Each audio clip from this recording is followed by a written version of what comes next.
Hi friends, कैसे हैं आप लोग।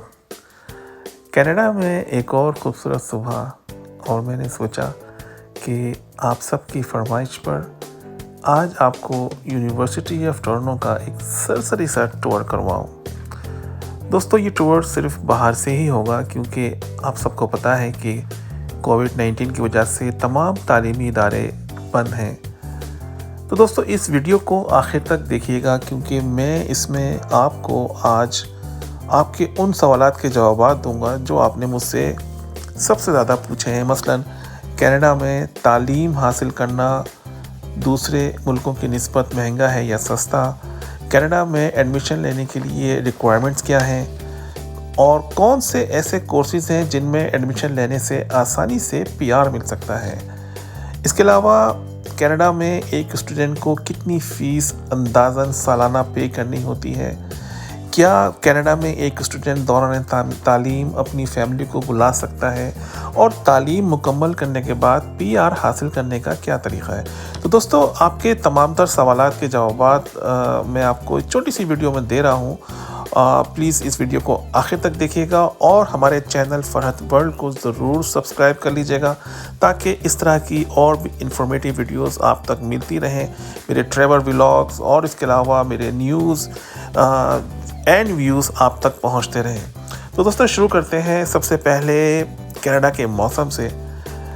कुछ लोग समझते हैं कि कनाडा में सारा साल ठंड ही होती है और बर्फ़ वगैरह गिरती है क्योंकि मुझसे बहुत सारे जो हमारे व्यूअर्स हैं उन्होंने मुझे मैसेंजर में मुझे मैसेजेस किए हैं कि कनाडा तो बहुत ठंडा मुल्क है, तो वहाँ पे लोग कैसे रहते हैं, ज़िंदगी कैसे गुजरती है। तो ऐसा बिल्कुल नहीं है, कनाडा में गर्मी भी पड़ती है भाइयों, और मई जून जुलाई में बाकायदा गर्मी पड़ती है और बाज़ दफ़ा अच्छी खासी पड़ जाती है, यानी 30 से 35 दर्जा हरारत हो जाता है।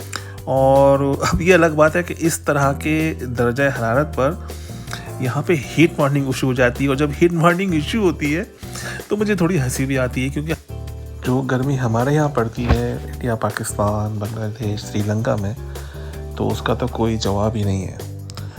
तो दोस्तों, ये ऐसी इंफॉर्मेटिव वीडियोस मैं आपको देता रहूँगा कनाडा की इमिग्रेशन से मुतालिक, यूनिवर्सिटी और कॉलेजेस में एडमिशन से मुतालिक, और मैं आपको मुख्तलिफ यूनिवर्सिटीज़ कॉलेज के टूर्स भी करवाऊँगा। इसके अलावा मैं आपको मिलवाऊँगा इमिग्रेशन एक्सपर्ट से।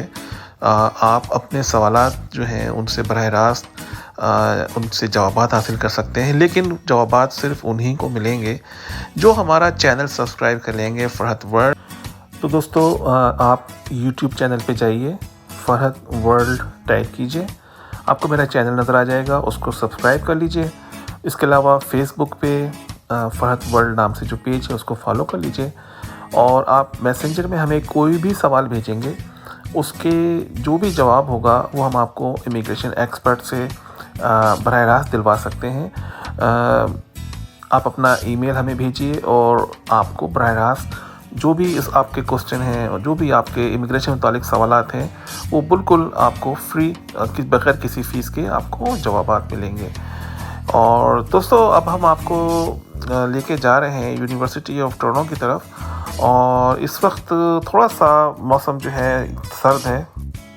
इनफैक्ट थोड़ा सा नहीं, अच्छा खासा सर्द है।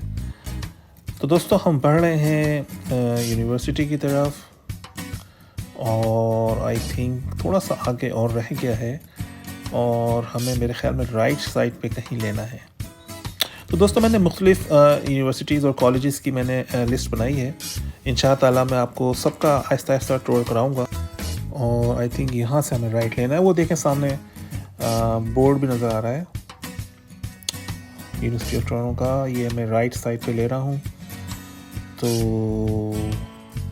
बहुत अजीब लग रहा है क्योंकि जितने भी तालीमी इदारे हैं, यूनिवर्सिटीज़ हैं, कॉलेजेस हैं, अगर कभी भी मैंने उनका विज़िट किया है तो मैंने देखा है उनको स्टूडेंट से भरा हुआ, और इस वक्त मैं देख रहा हूँ कि यहाँ पे कोई भी नहीं है और एक अजीब सा हुक्का आलम है।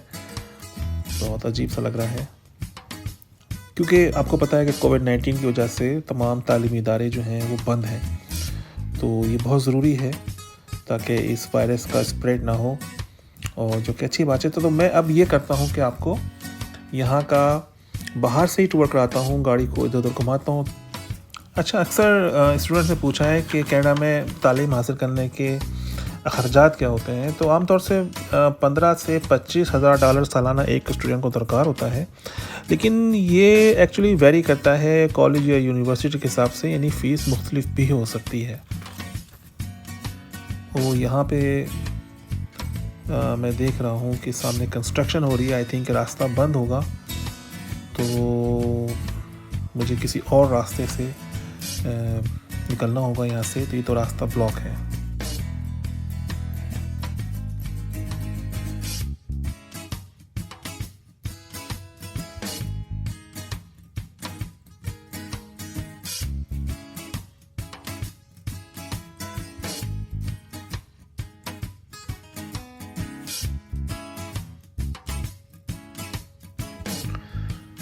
मेरी समझ में नहीं आ रहा कि मैं कहाँ जाऊँ, क्योंकि ये तो रास्ता यहाँ से बंद पड़ा हुआ है। सो इसके पीछे क्या है मैं देखता हूँ। आई थिंक ये पार्किंग का सारा एरिया है। ओके, या तो ये सारी पार्किंग लॉट है। और ये बहुत बड़ा मसला है कि आपको पार्किंग पे करनी पड़ती है हर जगह पे, और ये बहुत बड़ा एक दर्द है कि आपके पैसे पार्किंग में खर्च हो जाते हैं। स्पेशली जब आप खुदा ना करे, अल्लाह ना करे, कभी हॉस्पिटल जाएं तो वहाँ की सबसे महंगी पार्किंग होती है। तो मैं गाड़ी को यहाँ से घुमाता हूँ, तो मैं कोई दूसरा रास्ता तलाश करता हूँ यूनिवर्सिटी को आपको दिखाऊँ मैं। अच्छा, अक्सर मुझे क्वेश्चंस ये आए हैं कि मुझसे मुख्तलिफ स्टूडेंट्स ने सवाल किया है कि कौन सा ऐसा कोर्स है जिसको करने से कनाडा में आसानी से पीआर मिल जाए, यानी परमानेंट रेजिडेंस मिल जाए। तो जहाँ तक मेरी रिसर्च है, media and journalism, MBA, medicine, engineering, IT, finance and business, ये ऐसे कोर्सेज़ हैं जिनमें तालीम हासिल करने और तालीम के बाद जॉब हासिल करने और फिर पीआर हासिल करने में कोई ख़ास दिक्कत नहीं होती। दिक्कत तो खैर हर काम में होती है, प्रॉब्लम्स हर काम में होती हैं, लेकिन ये कि इसमें थोड़ा निस्बतन जो है, क्योंकि ये बहुत प्रोफेशनल ये कोर्सेज़ हैं, तो इसमें मेरे ख़्याल में कि इतनी मुश्किल नहीं होती। तो जनाब, हम अभी तक यूनिवर्सिटी के अंदर ही गाड़ी चला रहे हैं। पूरा एक शहर सा बना हुआ है ये, और आई थिंक समर में तो ये और भी बहुत खूबसूरत होगा। जो मैं यहाँ पे दरख्त वगैरह देख रहा हूँ, तो आई थिंक ये साइड्स में जो है रेजिडेंशियल एरिया है, ये आप देख सकते हैं। तो ये आई थिंक डॉर्म्स हैं जिसमें स्टूडेंट्स वगैरह रहते हैं, और बहुत आसानी होती है स्टूडेंट्स के लिए कि सीधे अपने मुतालिक क्लास तक पहुंच सकते हैं बग़ैर कोई बस लिए हुए। और जितने भी मैंने देखा कि यूनिवर्सिटीज़ और कॉलेजेस हैं, उनके आसपास जो रेजिडेंशियल एरियाज़ हैं वो मोस्टली स्टूडेंट्स ने रेंट आउट किए होते हैं। अच्छा जनाब, कुछ क्वेश्चंस मेरे पास आए थे स्कॉलरशिप के हवाले से। मुझसे सवाल किया गया कि क्या स्कॉलरशिप भी अवेलेबल होती हैं। बिल्कुल होती हैं जनाब, और लेकिन इसके लिए आपको रिसर्च करनी होगी। कनाडा में बहुत सारे तालीमी इदारे जो हैं वो हर साल स्टूडेंट्स को स्कॉलरशिप देते हैं, लेकिन आपको सर्च करना होगा कि किस फील्ड में हैं और आप उससे कैसे फ़ायदा उठा सकते हैं। अच्छा, एक और सवाल ये था जो मेरे पास आया कि क्या दौरान तालीम स्टूडेंट्स अपनी फैमिली को बुला सकते हैं। तो जी हाँ, बुला सकते हैं, लेकिन सिर्फ अपने स्पाउस को। अगर कोई खातून है तो वो अपने हस्बैंड को बुला सकती हैं, कोई हस्बैंड है तो वो अपनी वाइफ को बुला सकते हैं, और उनके अगर बच्चे हैं तो उनको भी बुला सकते हैं। इसके अलावा वो किसी और को नहीं बुला सकते। इसकी कुछ कंडीशंस हैं, और लेकिन ये मुमकिन है। ये मुसलसल मैं यूनिवर्सिटी के अंदर ही हूँ मैं, और वो देखें ये बसें जो हैं ये अंदर तक आती हैं मेरे ख्याल में, लेकिन चूँकि इस वक्त बिल्कुल हर चीज़ सब कुछ बंद पड़ा हुआ है। वाह, कोई भी नज़र नहीं आ रहा। कोविड-19 का दौर, ये भी अजीब दौर है। सबको खुदा महफूज रखे। माय गॉड, बहुत अजीब मंजर है ये। बहरहाल, तो मैं बात कर रहा था कि ये देखें, ये बस स्टॉप है, तो इसका मतलब बसें भी अंदर आती हैं, बल्कि वो बस से कभी भी आई हुई है। आई थिंक, या देखिए। तो अब बात कर रहा था मैं कि जॉब हासिल करने के लिए क्या करना होगा, यानी आपने मुतालिका कोर्स जो है अपना मुकम्मल कर लिया और फिर उस मुतालिका कोर्स में जॉब हासिल करने के लिए क्या होगा, तो उसके लिए मुख्तलिफ आपके पास तरीक़े हैं यहाँ पे। आपकी गवर्नमेंट भी हेल्प करेगी। और लेकिन एक और सवाल ये है सबका कि आपने जॉब भी हासिल कर ली, आपने अपना कोर्स भी कंप्लीट कर लिया, तो उसके बाद पीआर हासिल करने का क्या तरीक़ा है।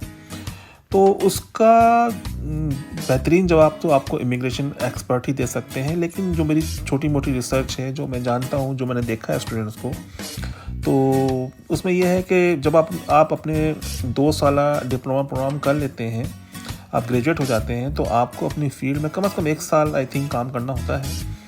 और आई थिंक 2 आपको वर्क परमिट जो है ऑब्टेन करने होते हैं।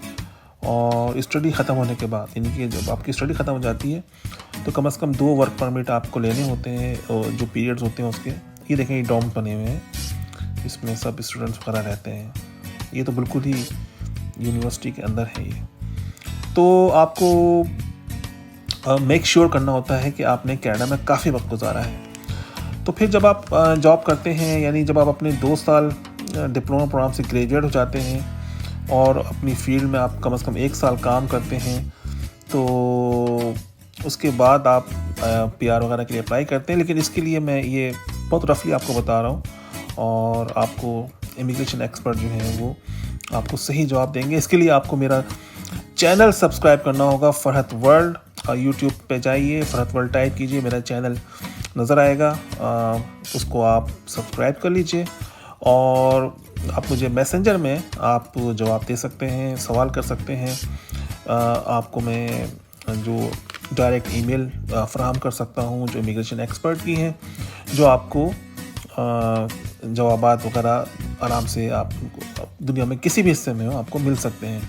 लेकिन अगर आप कंसल्टेशन चाहते हैं, यानी कि आप दाखिला चाहते हैं, या आप कोई इमिग्रेशन अपनी करवाना चाहते हैं, तो ऑफ कोर्स उसकी जो इमिग्रेशन एक्सपर्ट की जो भी रेगुलर फ़ीस होती हैं वो आपसे लेंगे, लेकिन कम लेंगे। तो दोस्तों, ये पूरी इस वक्त मैं बिल्डिंग में घूम रहा हूँ यूनिवर्सिटी टोरंटो की, और हू का आलम है, कोई भी नहीं नज़र आ रहा, और मैं ख़ुद भी बहुत मुझे अजीब लग रहा है यहाँ पे। अभी रास्ते में मैंने देखा कि 2 पुलिस की गाड़ियाँ खड़ी हुई थी, तो यानी सिक्योरिटी का पूरा इंतज़ाम है। अच्छा, ये भी एक क्वेश्चन है कि दौरान तालीम आप काम कर सकते हैं या नहीं, तो बिल्कुल कर सकते हैं। आप दौरान तालीम आप अपने काम कर सकते हैं, लेकिन आपको 20 आवर्स जो हैं वो पर वीक अलाउ होते हैं। तो 20 आवर्स का मतलब ये है कि आप 80 आवर्स आई थिंक मेरा हिसाब बहुत कमज़ोर है, या तो 80 आवर्स आप 1 महीने में काम कर सकते हैं। और 1 आवर जो होता है वो यहाँ पर जो मिनिमम वेज है वो $14 पर आवर है। तो यानी कि आप तकरीबन आप जो हैं $1000 जो है वो बना सकते हैं 1 महीने के अंदर। तो आपका जो आपके अखराजात होते हैं, जो आपकी रिहाइश के जैसे रेंट होता है, आप 400 से 500 आप रेंट देते हो महीने का, उसके बाद आप 500-600 अपना खाने पीने पे लगाते हो। एक जो स्टूडेंट लाइफ होती है, तो ये $1000 जो है उसके अंदर निकल जाते हैं। तो मैं आपको मशवरा यही दूंगा कि आप अगर एज अ स्टूडेंट यहाँ पर आ रहे हैं, तो 20 आवर्स से ज़्यादा काम नहीं करें, क्योंकि आपको अपनी एजुकेशन पे भी तवज्जो देनी होती है, और काफ़ी असाइनमेंट्स वगैरह दिए जाते हैं यहाँ पे, और बाकायदा बहुत सीरियस पढ़ाई होती है। तो बेहतर यही है कि आप अपनी पूरे फोकस के साथ अपनी एजुकेशन को कंप्लीट करें, और फिर अपनी मुताल्लिक़ा फील्ड में प्रॉपर जाके जॉब लें, और प्रॉपरली जो है ज़्यादा आवर्स से काम करें। तो जो मिनिमम वेज है वो $14 है, और लेकिन डिपेंड करता है कि आपका कैलिबर क्या है, आप क्या काम जानते हैं। और कुछ स्टूडेंट जो हैं वो ज़्यादा भी लेते हैं, डिपेंड करता है कि वो क्या जानते हैं। तो दोस्तों, ये दोस्तों देखें, ये ग्रीन हाउस है, ये जो राइट साइड पे वाइट सा है, ये ग्रीन हाउस है। ये आई थिंक लाइब्रेरी है, और यहाँ से मेरा ख्याल है कि मैं गाड़ी को वापस मोड़ लेता हूँ, क्योंकि यहाँ से रास्ता आगे है नहीं। तो मैं वापस मोड़ता हूँ,